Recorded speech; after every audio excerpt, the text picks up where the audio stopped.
Hello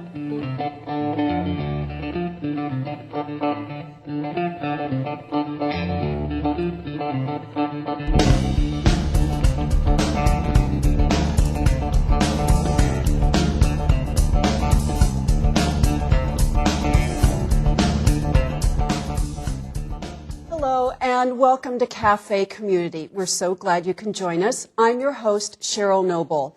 Our program takes a look at people who make a difference in our community, as well as our nonprofits and resources to help us survive and thrive together. And tonight's an all-star lineup of women. I've got 4 women who are doing their part to make our community a little better place to live and be more sustainable. A bit later in the program, we'll meet the organizers of an annual fundraiser for the Community Recovery Resource. And we will also meet an entrepreneur who has opened an affordable fabrics place. And in just a moment, we'll meet my first guest, who is going to tell us why April is such an important month in our community. So we're glad you can be with us, and let's get started. We've got a big program tonight. My first guest is the Executive Director for the Domestic Violence Sexual Assault Coalition, and I welcome her back to the program, our good friend, Nico Johnson. Hello. Hi. It's nice to be here. Oh, Thank you. You're welcome. You're welcome, and good timing because April is an important month. It is. It's a very important month. It's Sexual Assault Awareness Month. Okay. Yep. So that's what we, celebrate's the wrong word, create awareness around. And do a number of events in the community, participate on a national level in some things, and even on a global level. Yeah, and even collaborative. Yes. Locally, yes, too. we do. We work with a number of different agencies. Yeah. We'll talk some specifics about the upcoming events. Tell us some of the resources and services that the coalition provides. Sure. The Domestic Violence and Sexual Assault Coalition has been in our community since 1978. I just learned that. I know. It's amazing. It is. It is amazing. Serving domestic violence and sexual assault victims and their families. Right. And we do kind of 2 areas that we work in. The first is crisis intervention. Oh, okay. And so if someone has been assaulted, particularly for this month, looking at the issue of sexual assault, they can call our crisis line. For those who need shelter, we have a shelter that's open, which is great. It's smaller than the one we've had before, but it's full, as usual. With those who are suffering from domestic violence or sexual assault. We also do crisis counseling. We help with legal help. We help people get restraining orders and work through the court process if they need to do that. And we certainly help resource them to therapists in the community or other resources that they may need. CORE being one of them, one of the referrals we do quite a bit. Women of Worth is another one that we refer folks to. And so we work closely with collaborative partners to help serve those who are in need. Right. Yeah. And other services, you mentioned the support groups, and something that caught my eye was the Kids Healing Art group. It's a wonderful group, and it's geared towards children who are in a home where there's been domestic violence. And so they can come to this group weekly, and it's not art therapy, but what it is it uses art to help children communicate, find a safe place, talk about their experiences, gain trust with one another. It's a wonderful group that is free of charge. Excellent. And if someone's interested, they can just call our office, and we'll give that number in a little bit. Right. But that's a wonderful group. Wonderful group. Well, let's talk about the upcoming events. We've got photos from past events. The first one, tell us about, we can roll the photos while we talk about the upcoming events. April 9th, tell us about that. April 9th is a very, very special evening. It's going to be it's called the Survivors Celebration of Healing. And what it is there have been a number of sexual assault survivors who've come and just wanted to walk through that healing process. And again, using art. So we've created some workshops that help them create some art, and then the art's going to be displayed through the month of April at the Smith Vineyard Tasting Room in downtown Grass Valley on Mill Street. And on September 9th, we're having a reception to honor those, and to have a number of people will share their experiences of walking through the kind of healing process that art can have through trauma of any sort, but specific to sexual assault. And you've had that event a couple of times. We have, and it Really is grown. just a beautiful event. It really is. Tell us about Denim Day and why that is so symbolic. It is. Denim Day is actually an international effort, and it was started out in 1999. A young girl was sexually assaulted by her driving instructor in Italy, actually. When the case went, excuse me, before the court, the judge decided that her jeans were too tight for it to have been non-consensual, and threw the case out, and the perpetrator got off on that. Well, probably. And at that point, the Italian parliament, in protest, the women in the parliament wore denim. Okay. And that's how Denim how it Day started. So it's dispelling those myths around sexual assault. That's supposed to be enticing or and giving off signals. but- Exactly. So wear denim on April 27th. That's right. And then looks like we're kind of running out of time. Tell me about the Clothesline Project, because we saw a couple photos up Right. there. The Clothesline Project is another awareness project that will be displayed through the month of April. It's at the Alpha Building on Broad Street, the Broad Street Furnishings. Nevada City. Exactly. In half that building, there are T-shirts that people have used and created, put messages on, or created pieces of art on. Again, it kind of comes back to that as the healing process. And they're displayed there, and there'll be some information about the Clothesline Project and what that is. And it's another process for people who have suffered trauma to be able to express their healing in that. And so the public can view those through the month. Through the month of April. Yes, they'll be up April 1st through the month. Oh, that's really great. Okay, well, we're going to keep going here. Let's see, there's a collaborative effort on April 30th. That's right. The Community Support Network, which is 42 or more agencies that have come together to work in the community on specifically for issues around children, but all kinds of different support services. They are putting on a Celebrating Families, really wanting to have a positive impact to some of the issues around April. April is also Child Abuse Prevention Month as well. And so that's kind of that's the focus of Celebrating Families, is supporting families to care for children and care for one another in our community. So excellent. So we've got Child Abuse Prevention Month and the Sexual Assault Awareness Month. So we said April's a big month. We're getting the wrap up. Okay. Get more information on the website, dvsac.org or 272-2046. And we've got those on the announcements coming up next. So they can get the information. Great. Lots going on. A lot Busy, going but on. Good work and good effort. It is. And there'll be information out in the community for all those. Thank you, Nico. Come back. I will. Thanks for having me. I appreciate it. Okay. All right. We're going to take our first break to bring up my second guest, so stick around.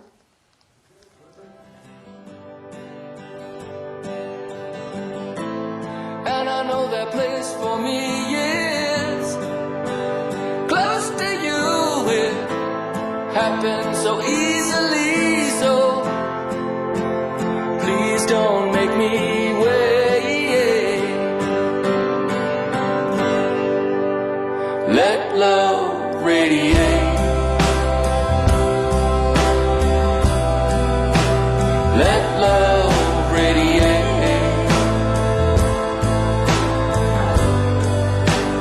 Please don't make me wait. Let love radiate.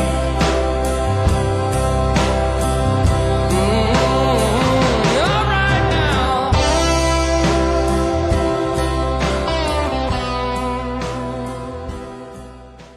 And welcome back. So reuse, recycle, repurpose. It's a trend. It's our lifestyle. It's how we live together and locally and take care and support our lifestyle. So I'm very delighted to introduce to the program a businesswoman who has opened up an affordable fabric store. So here on the program is Roxanne Page of Humble Fabrics. I think I got it out. Hi. Thanks for having me. You're very welcome. And this is so exciting. Affordable fabrics and crafts. How'd you get started with this? And It's a long, crazy story, but really, I've just always been into recycling, and I've been a seamstress almost all my life, and I love affordable fabric, so I started buying previously owned collections of fabric to resell. Oh, was that here? Here, yeah. Oh, okay. And I started selling them out in a yard sale situation, and And then somebody says, gee, you should be doing this. more like I had so much fabric I needed to get a shop. Oh, right. Right. You need a place to store it all. Yeah. And display it. Yeah. How long have you been open? I opened in August of this year, Okay. this last year actually, 2010, and yeah, thanks. Then how does it work? Say if somebody has leftover fabric or they're not using it, or there's so many seamstresses and sewers and craftspeople who buy something because they just love it, but they never really use it. I mean, It happens all the time. yeah. Yeah, it happens to me all the time. I get a lot of donations from people who just don't want to house the projects anymore and they want to move on. And then I have also a program that buys back fabric and yarn and other craft supplies. So you agree on a price then of what it's worth, and then or what you agree on, and then you sell it then. Yes. For a price. Yes, it's. I have a cash price that I offer and also store credit because sometimes you just need something new and fresh. Sure. So it's almost somebody could trade, I guess, whatever they have for a certain amount of credit and just kind of keep it going that way. So you don't need cash, which is what I love. Oh, and making cash out of something that you just have sitting around in storage. It's great. Right. Yeah. And okay, you also have not just fabric, but there's yarn and other craft items. I have a great selection of notions, all kinds of notions, zippers, every color zippers you would like, buttons, beautiful old buttons from collections and. You're kidding. Yes, People there's love all buttons. kinds of stuff. Yeah, it's really fun actually to go through the buttons. So, yeah, there's all kinds of fabric. I have local fibers, wools and mohairs and alpaca for people who want to spin and weave. Goodness. And then I also have handcrafted goods from local crafters. That was I going to sell. be a question too. Is it like scarves? We were talking. This is handmade, and yours Yes. is probably handmade. Yes. Are they handmade clothing, or even like earrings? There are. There's lots of really cute baby clothes, upcycled wool baby clothes. I have glasses that have been made out of old bottles, recycled bottles. Interesting. So it's really repurposing. Really, something that lots could of recycling. live one life as one way, and then come back as a wine glass. Absolutely, yes. And we're also offering classes at the shop to learn how to do the recycle projects yourself. I mean, take something and recycle it to Yes. learn how to create something new? We just did a make-your-own stuffed animal project where we used all recycled materials. Oh my and it turned out gosh. great. Yes, it was really fun. I wouldn't have. As you can tell, I'm not a craft person. It's so to have the imagination be so creative like that. It inspires me. It's really incredible. So I want to hear more about, you've got some lessons and workshops, and handmade items. Oh, there's consignments too. The consignment is all the crafted items are on consignment. So it's a really affordable venue if you're a local crafter. Sometimes it can be pricey just to sell your items as a crafter, and it makes it hard to profit from it. So I've really, it's really important to me to have an inexpensive venue for crafters. Yeah. We also offer alterations and repairs, jewelry and artwork repair. Wow. So there's a lot that you can get out of this little tiny little shop there. Well, yeah, I guess you don't think about, well, I don't, when it comes to the sewing or anything that why not take it to a sewing place? I guess I think of cleaners or something else. But yeah, that makes sense to tie all of this that's related together and have it all in one place. We just got so much talent here in this community. It's Definitely. incredible. I saw on your website, which is great, Calico Fabrics, $2.50 a yard. So how does that compare to, like, if you go into another fabric place or something? I mean, that's an affordable At price? this point, it's less than half. With the price of fabric going up, You're kidding. I'm amazed at how the price of cotton is just rising, and everything really is. But I just searched for a really good price out there, and those fabrics are new from a manufacturer. It's So, new, and yeah. it's less than half price. It's less than half price. So yeah, most of my new fabrics are around half price from the regular, from like Joann's or. Oh, gosh. Oh, this stuff gets me excited. I just think this is so great to have this new resource in here. And tell me where you're located. We're located in Cedar Ridge, next to the Cedar Ridge Post Office. It's just the little house right there. Okay. Yeah. And you can go and check out the farm. It's almost like a little field trip. And if you don't craft, you can also have things crafted. Meet the There you crafters. go. Yeah, buy have something sewn. Yeah. Exactly. And find something locally made and locally done, and keep the money here locally. That's which right. is think local first. Well, you've got an adorable website, thehumblefabrics.com, and you can also find Humble Fabrics on Facebook. And I think you're also planning a big rummage yard sale they should be looking forward to. Yes, on the 23rd. It's a Saturday, and I'm going to have a blowout on craft supplies, fabric and craft supplies, as There well you go. as Even better bargains. yard are in the sale, store. crafted items, and just rummage Right. items. All right, Roxanne, thank you so much for doing this. Good effort, and thank you. This is very exciting. So thank you for coming on. Thank Come you. back. All right. We're going to take our second break, so stick around. We'll be right back. Hi, I'm with Wendy Riley, who wrote a step-by-step adventures and fundraising guide, and she is here at the Sierra Commons Small Business Fair, and she stopped by Cafe Community Studio to tell us about the guide that she wrote. Hi, Wendy. Hi, Cheryl. How are you? I'm well, and Good. thank you for stopping by. This is good to know about, a guide for fundraising. We need that. Thank you. I'm very excited about it. My business is called Catch the Spirit. Okay. And it's a step-by-step guide, like you said, on how to put on adventuresome fundraising. And it's modeled after our local hike that we've done for the kids in our area schools. All right, It's that's been the Moms? Moms on the Mountains is Okay. what we called it, and it's been running for 16 years. So we've got see. some track record. Yes. I decided one year to write it down in a book. Good So for this you. book I'm going to put online and hopefully excellent. sell it to other communities. Yeah. Huh? Well, your expertise is going to come in handy for a lot of it. And I like the adventures in fundraising. Definitely. We have to Outdoors. find fun. Well, you're here at the Small Business Fair. What's been a real highlight for you? What are you taking away today? It's really exciting walking around this building and running into people that I know in the community and people that I didn't know that they were doing certain things that I could actually utilize their services. From social media That's to right. printing to things that I can use within my business, and it's very exciting to know that's right here in our community. Yeah, this has been a really Yeah. great fair. What has been in your business? My name is Ariel a good Levitt from resource that Community has Recovery helped support Resources. and keep your business going? Right off the top of my head, Sierra Commons is they've put together a course, a 6-week course for igniting your business, and right. I'm in that course. Good for you. It's been great. And it is good. It's been great. All right. Well, good luck with your guide, and thank you for stopping by today. Thank you very much.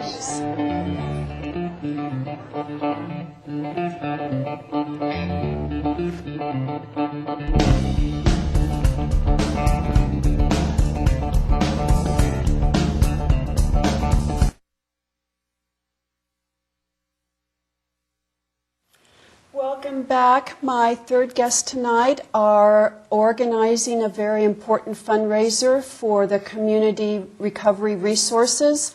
And I'd like to introduce on my right is Ariel Levitt, who is the Development Director for the Community Recovery Resources. And on her left is Melissa Missler. She is one of the organizers for the event that's coming up, and we'll hear about. And she's also been named Volunteer of the Year by the Union Readers, Best of Nevada County. So welcome, ladies, to the program. Thank you. Thank you for having us. Thank you. I'm so glad you're here. And I'll start with you, Ariel, to talk about CORE, or Community Recovery Resources, the type of services and your mission and what you offer.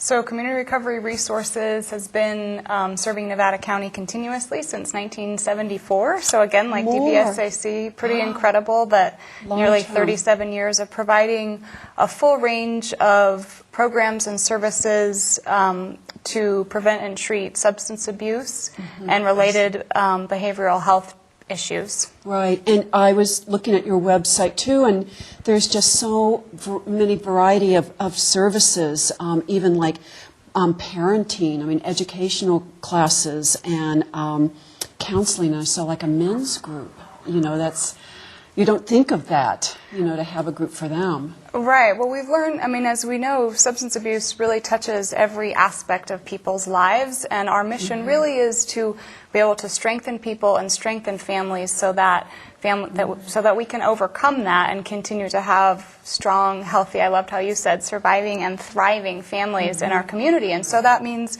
embracing the whole person and the whole family, and we've really made a conscious shift in services from kind of the traditional just intervening on one aspect for maybe a 30-day or a 60-day or a 90-day program, but really looking at the whole person and the whole situation. Yeah, the bigger picture. And so you're exactly right. It means working with children. We have fabulous child care and child development component. We have life skills, so parents and families and individuals can learn about like you said, anger management, but also maybe budgeting and finance. And we also have 10 locations throughout Nevada County. 3 of those are outpatient service centers where we offer services like the ones we've been talking about, classes, groups. We have therapy, licensed marriage and family therapists on staff, as well as the counselors.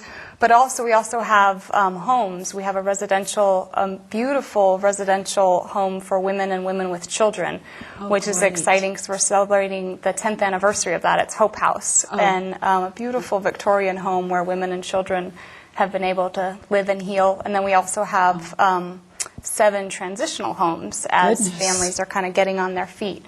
So it sounds like you need lots of money. So to keep all this going, right? Yes. That for a little segue, but all these great services. Subtle. It was a subtle segue. Well, I try, but all these great services, which there are.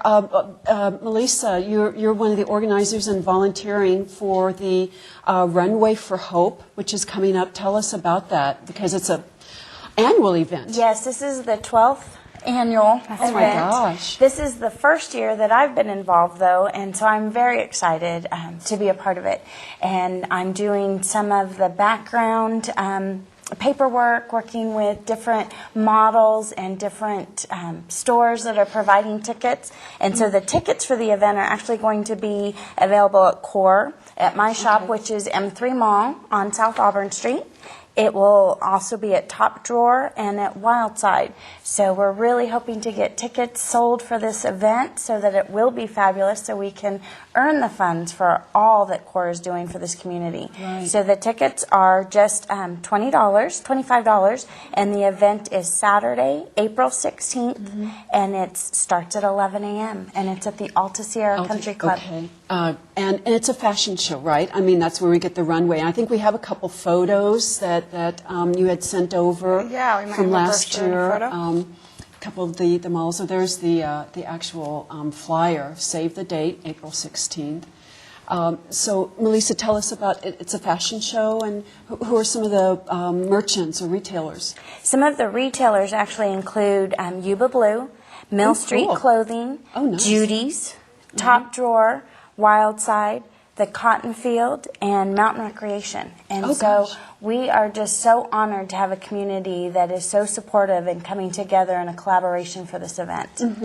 There's a model from last event, or one of them. Yeah, that was last year. We have a fabulous array of models from all kind of that are beautiful inside and outside, but from all ages and styles and shapes, and incredible women in our community that come out and volunteer as models. Oh, there's a model having fun. Yeah, they do. It's a really fun event. Nice. About how many models are there, or do they trade out the clothes like a real model does, go backstage? And We've actually had such a great support from the community that we have over 25 models, and so most of them will be wearing just one outfit so that we nice. can get more of the community involved. Oh, I think And a that's great opportunity for the vendors, our great local shops, to showcase their Sure. spring fashions that are just coming out right now. Yeah, it's a great little promotional for them, too. Yeah. So there's the fashion show, and then is there a lunch, a brunch or something? Alta Sierra is hosting the luncheon, and we're also doing different raffles from Okay, the there's a community question. as well. And we are actually having the beauty queens come in and work the tell us raffle about tickets. that. You And so, mentioned yes, before the show. M3 Mall, my business, has sponsored 5 different beauty queens who all have won in their particular. And you're a reigning queen. Yes, I'm Tell us. currently serving as Mrs. Northern California. Oh, my gosh. And so I'm Great. very excited to get to volunteer in the community. Our pageant director has us going all throughout Northern California, and I'm trying to keep us as much in Nevada County as possible. Right. So we're thrilled to be able to be part of the Runway for Hope. We'll have 5 of the beauty queens there selling raffle tickets perfect. and promoting the different opportunities. Oh, perfect. Well, it sounds like you do have a lot of community support and the annual tradition of the Runway for Hope. And you touched on Hope House, Ariel. I know we're going to have a guest next month talk about that a little bit more, but that's a fundraiser for your housing.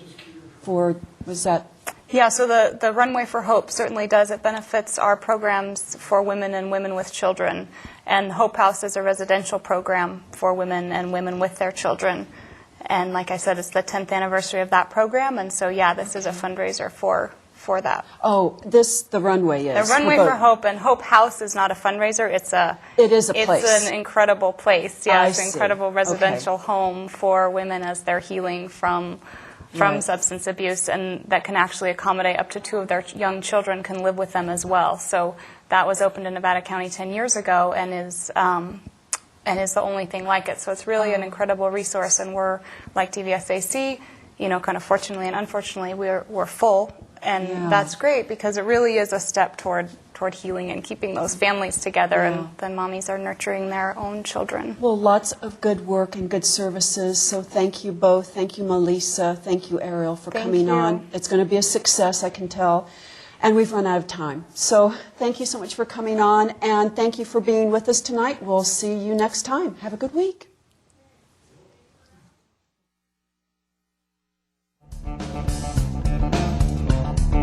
Take me down to the river.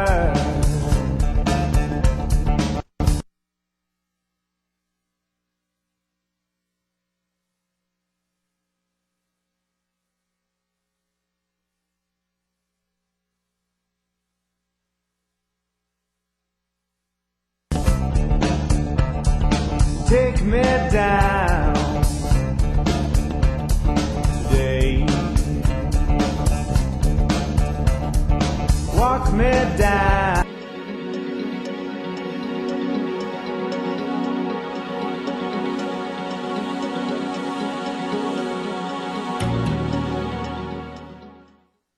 Nevada County's In-Home Supportive Services program provides near